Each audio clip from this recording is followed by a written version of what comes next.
Hi, I hope you're good. Since the last time we met, sorry for that.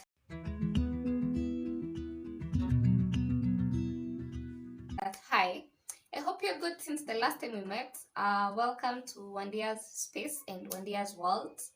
Um, hmm, I celebrated my birthday like a month ago when I really wanted to do the topic that I'm going to discuss today, but then I had issues, sijui memory space, sijui camera imefanya nini, and now I have to work with what I have, and we have to do this because we've been storing it for the longest time. And today's topic is interesting. So I was turning 27 um, this year, and I was just thinking through the unpopular opinions that I've had over over my lifetime because I'm old. I'm old. The age that I am, that's how old I am, and I am proud of being that old. I don't want to have an experience of 40-year-old yet. I'm not 40 years yet. I'm proud to be in my 20s, and even as we look forward to be in our 30s, I love the way I'm aging. Anyway, unpopular opinions, and the first one, I'll just go into it, is the world will never stop being judgmental. Uh, you know, it is, the world, you will never satisfy this world. The way we were doing business in school, I did not continue with my business, but I remember in form one we were talking about human wants, and I don't know what, and there's just a fact that human wants will never be satisfied. They'll always be looking for more. They'll always be looking for more. If today the world talks about me maybe because of the way my hair looks, if I work on my hair tomorrow, they'll find something else to talk about. If I change my whole self tomorrow, they still have to talk about something else. So the world will remain to be judgmental in your own space. Just be comfortable with who you are. Don't change yourself because you want to conform to what you think the world wants you to look like, but just be rooted in who you are, be rooted in what you believe, be rooted in your principles, and you live life like the queen herself. And on the second one is on setting boundaries at workplaces.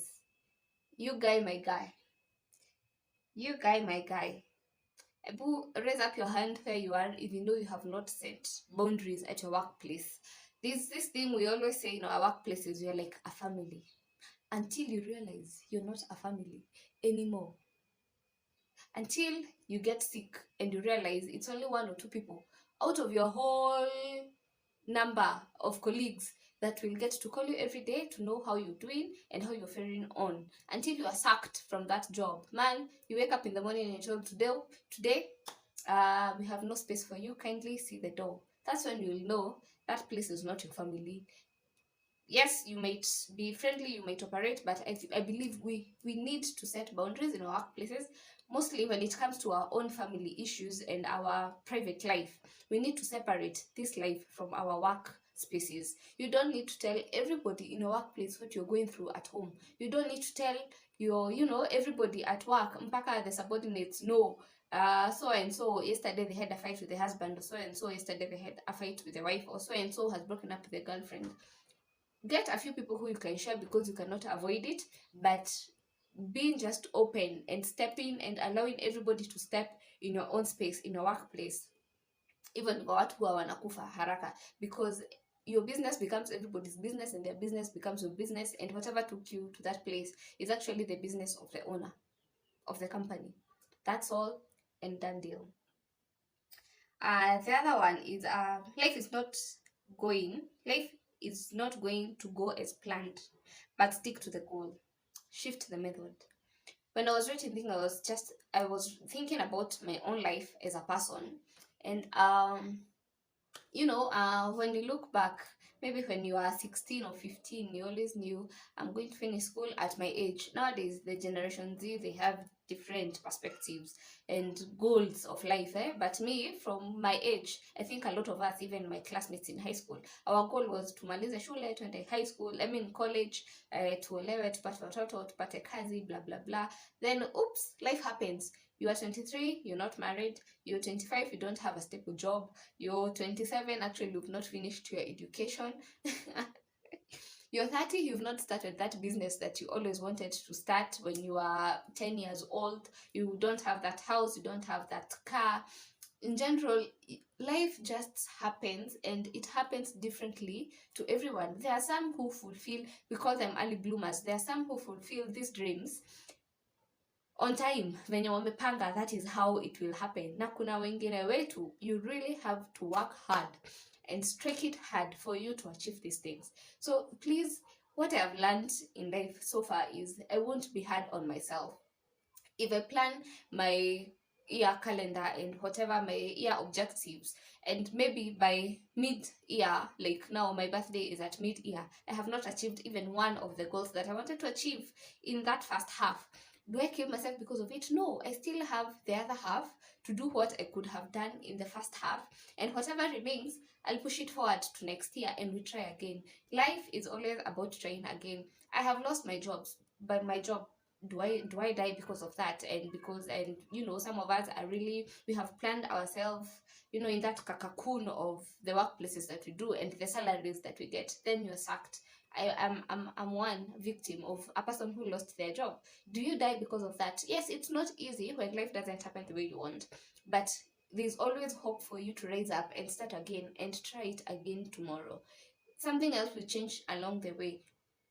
Life doesn't have to end with your goal. Be free, be of open mind, shift, but keep your goal specific. You want to go to Dubai, whatever the means that will take you there, just do them as long as you achieve that goal. That is my own advice, and that is my own conclusion and self-advice so far. The next one is be comfortable with your social status. Like, don't be too much tough on yourself to fake a lifestyle that you can't afford and live on debt. Whew, whew. This is something I have seen with so many of us. So many of us. Mostly because of the influence of social media that is there right now. And and even the circle of friends sometimes that we get ourselves associating with. And you realize in a circle of friends, you're the only one who has no title, who has no money, who has no influence amongst them, and you tend to feel as if you're left out. There is a time my life took a shift, and I started associating with people of another level, and from where I sit, my bank account was at zero. My confidence in speech was at zero. The way I knew my life experiences had unfolded, I had nothing at all to be compared to these people. And trust me, I felt as if I want to just die and live this life. I mean, as in not live ya kuishi, live as in left. I left this life completely. Then of course, I'm a Christian, and I was just praying to God that I need that lifestyle very soon. I want to live this comfortable life very soon. And I realized my journey is my own journey, and their journey is their own journey. And whatever most of these people portray outside, that is not what is happening inside their four walls of their homes. Some of them, they have debts because they have taken debt to supply to that need of influence and kuonyesha watu they are the ones. Some of them pay paycheck to paycheck, because once you get money, some are even paid a lot of money, which I cannot mention, but you realize this person doesn't have anything to show off, because they live paycheck to paycheck, because they want every amount of money that they get, it funds their lifestyle. And I sat back and I realized, well, I think I'm even at a better place, because me, I'm authentic to myself. I have nothing in my bank account. I have no influence. I have no confidence, but I have the chance to learn from them and actually do my things opposite to what I'm seeing. So be comfortable with your social life. And there's one statement a very good friend and my dear one told me one day, that learn to live within your financial strength, your financial capability. That is the word. Learn to live within your financial capability. If you're working in a bank and whatever salary you're getting, you have to divide it, you have to do you have more responsibilities on your back. Don't strain yourself to go buy a car just because you want to be seen you're driving a car because you're working in a bank. Your Money capacity is not the same as your colleague's capacity or your friend's capacity. You are who you are. You understand your financial needs, you understand your financial capacities, you know how much you can stretch yourself. Don't stretch yourself financially beyond your elastic capabilities. Ikisema imefika mwisho, and learn to live within that space, and life will be easier for you. Trust me, it will be easier for you. The other one is people not having the same level of education. That one is, I think it is the same as that one, social status. You are around people, and you know, uh, you go into a group of intellects who speak about these grandiose things that you have no idea they ever existed in your life until that particular day of that meeting. That's when you had some things for the very first time, and you're like, whoa, nimekuwa nikishikwa shimo gani? You even start blaming your parents because of taking you to the group of schools that we know some of us went to, you know, and and you start saying your education system was not the right one. But what I have learned is, as much as some of us did not get that high class, high end level of education, we always have a chance to learn and teach ourselves. Mostly kwanza sasa hivi kila kitu iko exposed, you can Google and just find anything on the internet, and you learn slowly by slowly. That is the best remedy to take it. Don't ever look down on yourself because you feel you're in a class or in a group of people who went to these big campuses and universities. Na wewe ulienda kale ka college kenu ka huko ushago, and you feel as if you're left out. If you realize the group of people that you're hanging around with know something that you don't know, take that as a learning, as a class for you. Note it down, go home, research about it, educate yourself, and even go an extra mile and learn beyond what they know, so that even when you meet in the next meeting, you also understanding the language, and you are also understanding whatever is happening. So don't look down on yourself because of your education background. You have the chance to learn, and my mantra is, we learn, we unlearn, then we relearn. You have a time to learn. Whatever you have learned, there is a period where you have to unlearn all that and then learn it afresh with a new skills set, and everything else that has changed within that level and capacity. So that is another one. The next one is this one is a tough one. Sober relationships. I think this one is very unpopular because we are living at a time where toxic relationships are ruling the day and are running the day. Where every time you go into social media, it is flani and so I may break up na flani and so because of flani and so, something very toxic, or sunny and so is the one who is what do we call it? Even I have no words. Yani, I'm just too tired of toxic relationships, and I'm asking myself, who are we, and how can we just sober up and decide in our dealings and in our relationships, mostly romantic relationships? When will we rise up and realize that we need sober relationships for us to thrive as human beings? Because as long as we shall have that cycle of being in toxic relationships, sometimes it is us who are toxic, sometimes it is our spouses who are toxic. But when we realize, when you just realize just being in a sober space gives you a lot of peace, and even gives you a lot of strength for you to move on as a human being, as an individual, and as a couple, life will be much better. Because I have seen people who just give each other peace, and they've been married for like 30-40 years. Of course hakuna hizi kukwaruzana huko katikati, but they just understand that at the end of the day, what you share is the most important thing that you'll ever share in this world. And whatever you accomplish as individuals and as couples is what will determine the legacy that you will leave in terms of family and even to your children.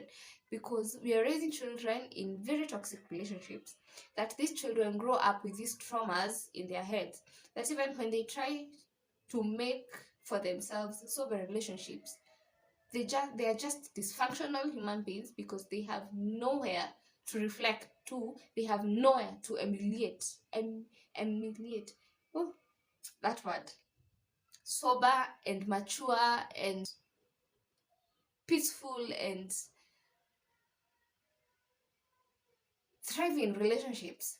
It's just something that we need to sit down and change and rethink and decide that in the relationships that we are choosing for ourselves, with the people who we are choosing to bring in, we shall be peace to each other, we shall be mature to each other, despite challenges that may come, because we shall have to quarrel at one place or another.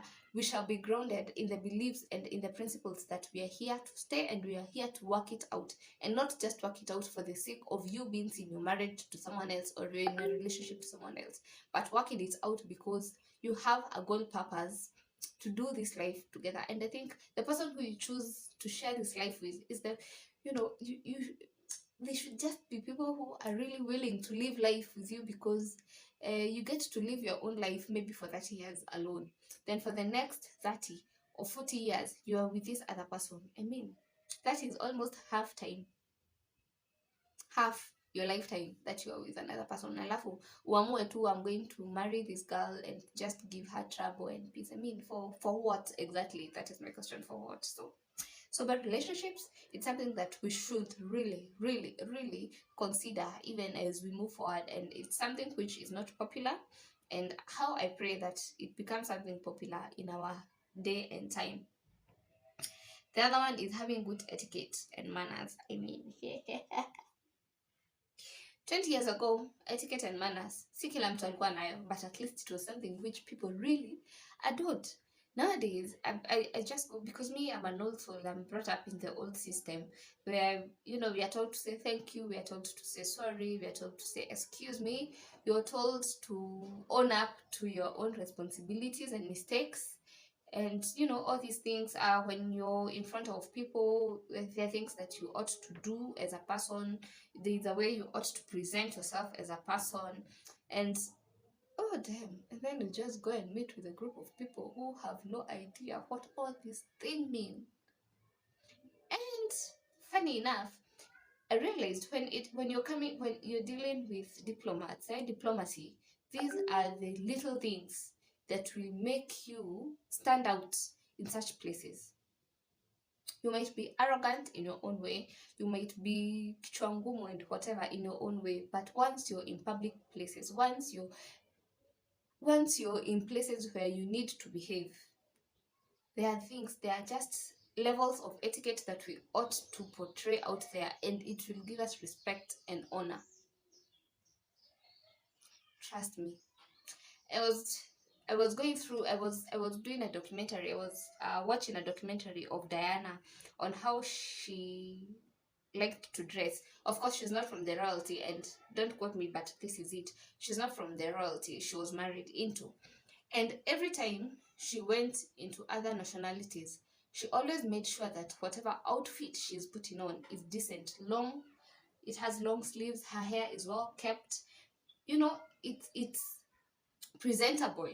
And someone said that once she was done with that outfit, when she goes back to London, those outfits are again redesigned to be short and sassy and classy, that she can wear around when she's in London. But when she goes for assignments, royal assignments and duties, she knew how to behave in front of people. She knew how to be diplomatic, and that gave her honor, and it made her stand out, up to date.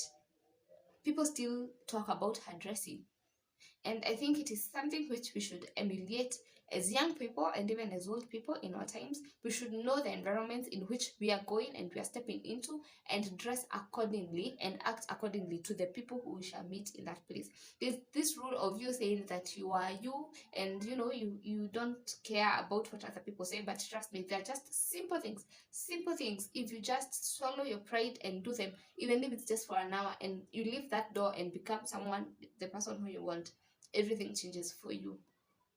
So with that said, I think these are the few unpopular opinions, but me, I think we should make them popular in our day and time. They might sound old school, but I believe old school has some gold, which if we take them seriously, I think our lives will be better and we shall live a stress-free life, because nowadays the pressures of this earth, they're getting worse. But if we all decide to live purposefully and choose peace in the way we carry out ourselves, then um, the world becomes a better place. So if you like this video, please like it, comment, share, subscribe, because I believe right now I'm in the beginning stage, but we are going far together, and I have a lot in store for us. My mantra is educate, inspire, evolve. So this is a space where we educate, we inspire, and we evolve. We change every single day. And who knows, by the end of the year, we shall be in a better place than where we are right now. So shalom and God bless you and have a lovely time. Bye bye.